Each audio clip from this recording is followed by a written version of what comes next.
The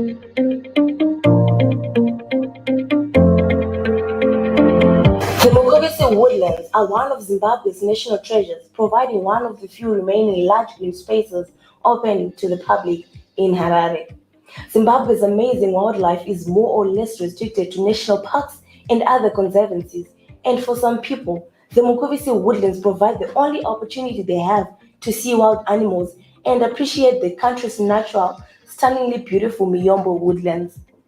First proposed as a protected greenbelt area in 1910, those championing the idea of these woodlands fought an uphill battle against suburban development in the area right through to 1979 when the Mukuvisi Woodlands Association was created. And in 1980, an official lease agreement running until 2090 was signed between this association and Harare municipality. The current mayor of Harare, Councillor Jacob Mafume, had a familiarization tour of the area to appreciate the activities, efforts, and contributions of this area, and he had this to say. Their list is up for renewal.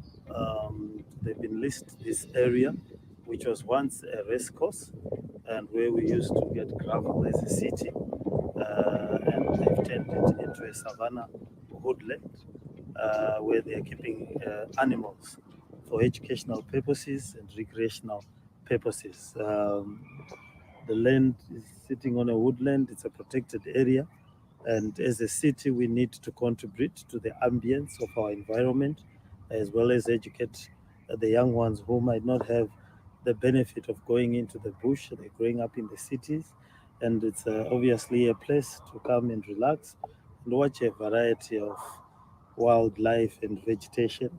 And I think it's amazing that they've been able to keep the place going for as long as they have. It's something that is what I think is we are probably underselling as a city, and we need to be able to sell some of these pockets of vegetation. We need to be able to follow this model of maintaining a natural park with trees that are indigenous to this area and Harare, and animals that were indigenous to this area in Zimbabwe, right from giraffes, zebras, crocodiles, birds, and all other kind of wildlife right in the middle of the city. As you can feel, it's very quiet, there's no hustle and bustle. It's a place where we can relax. Okay, as for today, the idea was to show the mayor, invite the mayor, show him around so that he familiarized with this beautiful place within the city, which was denied this very same status for the simple reason that it was very far away from the city, but today it's in the middle of the city. And also that the mayor would appreciate what we are doing. As you can see across there, that was a race course which has moved to Donnybrook, and over the other edge, this is where all the gullies are. That's where they used to extract the gravel for making the roads in the Harare.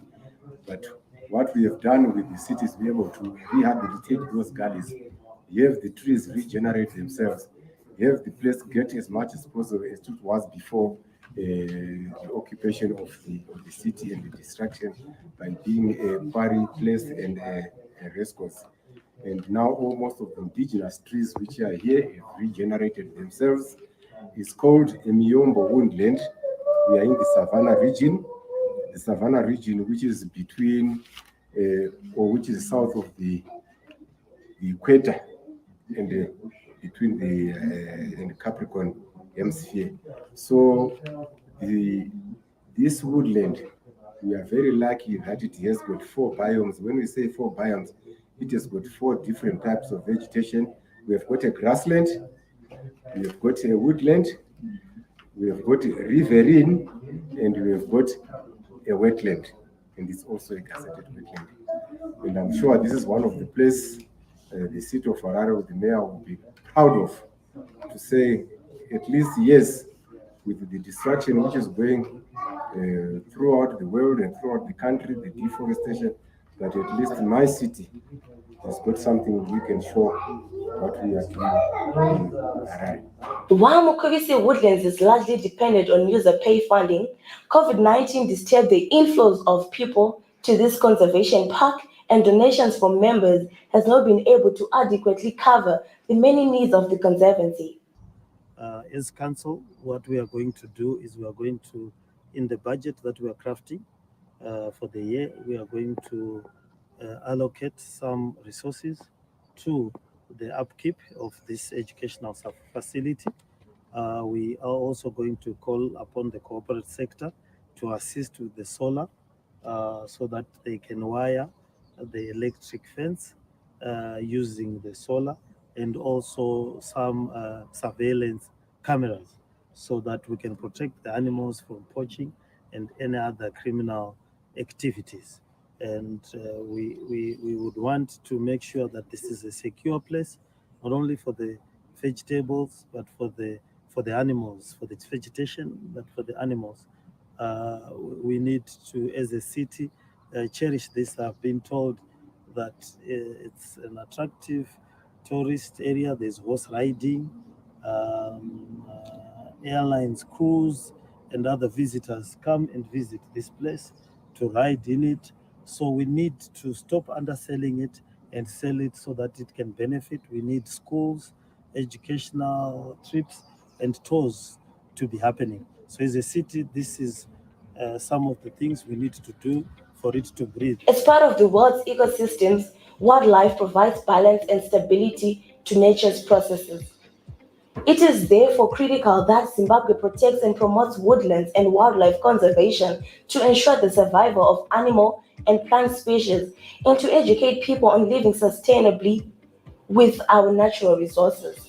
Sadly, there's some development that the city is investigating close to the hoods. I'm made to understand that one powerful politician is building right outside the fence using compactors and completely destroying the environment.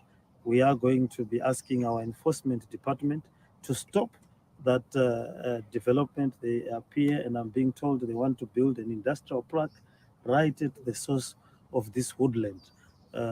How and why they got that permission is a mystery to me, but I shall be instructing the Chamber Secretary's office and our Development Control Department to stop those works forthwith, because we cannot be in the business of others trying to create an environment. Someone is trying to simply profit using their political connections, which is something we as a city have to stop tolerating and have to make sure that it stops forthwith.